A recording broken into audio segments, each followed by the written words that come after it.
Hi friends, कसे आहात? स्वागत आहे तुमचं किचन क्वीन वसुंधरामध्ये. आज आपण आपल्या चॅनलवर भाजीचा एक प्रकार पाहणार आहोत.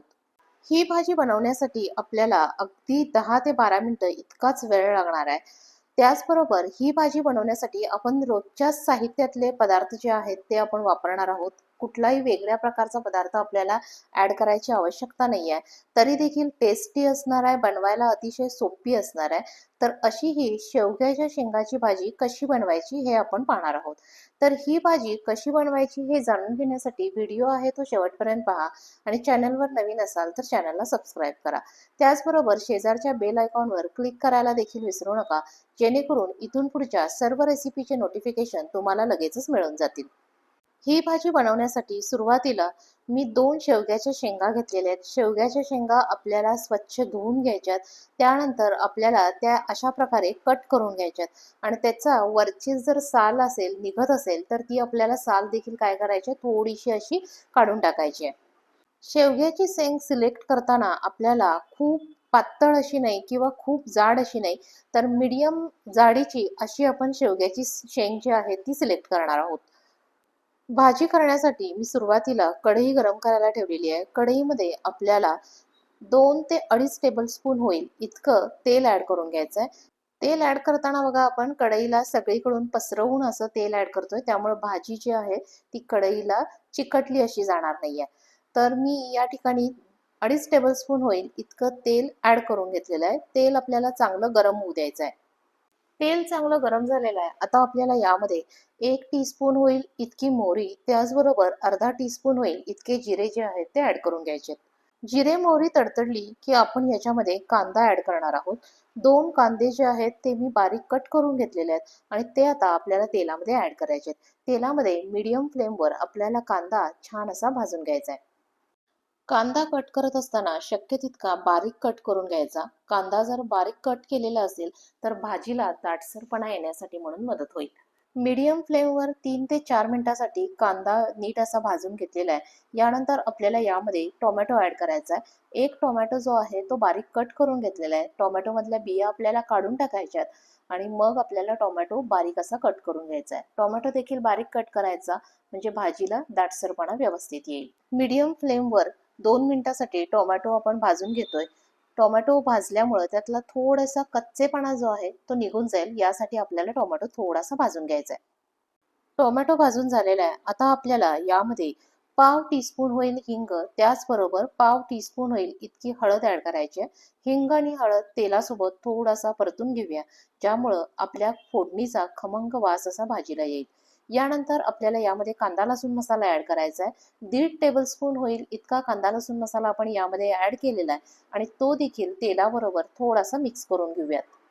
कांदा भाजत असतानाच एका छोट्या भांड्यात मी पाणी गरम करायला ठेवलेलं, त्याला चांगली उकळी आणून घेतलेली आहे आणि आता हा मसाला जो आहे तो करपू नये यासाठी मी त्याच्यामध्ये थोडंसं हे उकळलेलं पाणी ॲड केलेलं आहे. उकळलेलं पाणी ॲड केल्यामुळं आपल्या भाजीचा कलर चांगला येतो, त्याचबरोबर टेस्ट देखील वाढते आणि भाजी लवकर शिजण्यासाठी मदत होते. आता या सगळ्या मसाल्यामध्ये आपल्याला कट करून घेतलेल्या शेवग्याच्या शेंगा ॲड करायच्यात. शेवग्याच्या शेंगा ॲड केल्यानंतर आपल्याला गॅसची फ्लेम जी आहे ती थोडीशी मोठी करायची आहे. शेवग्याच्या शेंगा मसाल्याबरोबर चांगल्या अशा परतून घ्यायच्या आहेत. शेवग्याच्या शेंगा मसाल्यासोबत छान परतून झालेल्या आहेत. आता पुन्हा याच्यामध्ये उकळलेलं पाणी ॲड करतेय. यानंतर मी गॅसची फ्लेम जी आहे ती मंद केलेली आहे. भाजी बनवण्यासाठी पाणी ॲड करताना आपल्याला सगळं पाणी एकदम ॲड करायचं नाहीये, तर हळूहळू करून आपण पाणी ॲड करतोय. या भाजीला आपल्याला खूप असा रस करायचा नाहीये, खूप अशी पातळ करायची नाहीये, म्हणून मी पाणी भरपूर ॲड केलेलं नाहीये. थोडं थोडं करून पाणी ॲड करायचं आहे. पाणी ॲड करून झालेलं आहे. आता आपल्याला याच्यामध्ये चवीनुसार मीठ ॲड करायचं आहे. यानंतर आपण यामध्ये खोबरं आणि कोथिंबीर ॲड करणार आहोत. सुकं खोबरं जे आहे ते मी थोडंसं भाजून घेतलं होतं आणि ते आपल्याला मिक्सरला बारीक करून घ्यायचं आहे. थोडंसं खोबरं बारीक झालं की त्याच्यामध्ये कोथिंबीर ॲड करायची आणि ती देखील बारीक करून घ्यायची. आता हे जे बारीक केलेलं खोबरं आणि कोथिंबीर जी आहे ते आपल्याला ॲड करताना 2 ते 3 टेबलस्पून होईल इतकं ॲड करायचं आहे. भाजीला मी इथं खोबरं वापरलेलं आहे. तुम्हाला जर शेंगदाण्याचा कूट वापरायचा असेल, तर शेंगदाण्याचा कूट देखील तुम्ही वापरू शकता. भाजीमध्ये खोबरं ॲड करून झाल्यानंतर ते सगळ्यामध्ये छान असं मिक्स करून घेतलंय, व्यवस्थित मिक्स करून घेतलंय. आता ही भाजी आपल्याला शिजू द्यायची आहे. शेंगा शिजण्यासाठी आपल्याला त्याच्यामध्ये गरम पाणी ॲड करायचं आहे. पाणी ॲड करून झाल्यानंतर गॅसची फ्लेम वाढवायची, भाजीला उकळी आणू द्यायची.